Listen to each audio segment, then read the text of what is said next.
माळशिरस तालुक्यातील गिरझणी गावचे भूमिपुत्र आणि भारतीय सैन्य दलातील जवान संजय लक्ष्मण पवार वय वर्ष 33 यांच्यावर आज 16 मे रोजी त्यांच्या मूळ गावी शासकीय इमामात अंत्यसंस्कार करण्यात आले।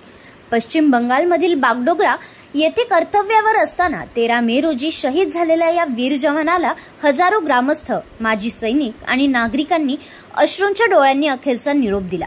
जवान लक्ष्मण अमर रहे, भारत माता की जय, वंदे मातरमच्या घोषणांनी आणि जो शहीद हुए हैं उनकी जरा याद करो कुर्बानी या गीताने स्मशानभूमी परिसर दणाणून गेला। सकाळी 10 वाजता जवान लक्ष्मण पवार यांचे पार्थिव अकलूज येथे आणण्यात आले।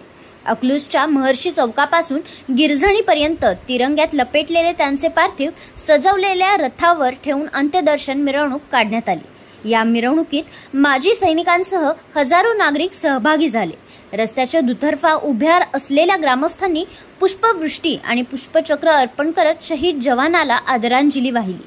काही वेळ पार्थिव अंत्यदर्शनासाठी घरासमोरील उभारलेल्या मंडपात ठेवण्यात आले होते। त्यावेळी हजारो नागरिकांनी भूमिपुत्राचे अंत्यदर्शन घेत सल्यूट केला।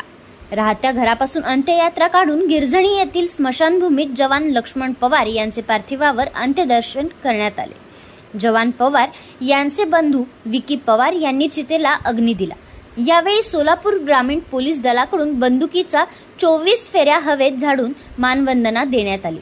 आजी माजी आमदार, विविध संस्थांचे पदाधिकारी, प्रशासकीय अधिकारी यांच्यासह हजारो नागरिक जवानाच्या अंत्यसंस्काराला उपस्थित होते।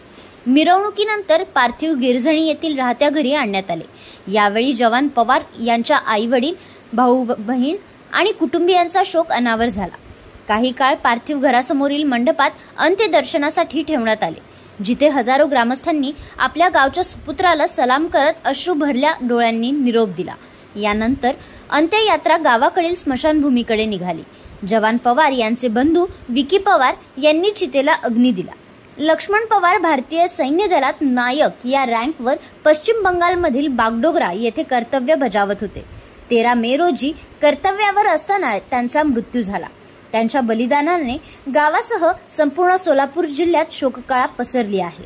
अंत्यसंस्कारादरम्यान उपस्थित ग्रामस्थ आणि नागरिकांनी त्यांच्या देशभक्ती आणि शौर्याला मान्यवंदना दिली।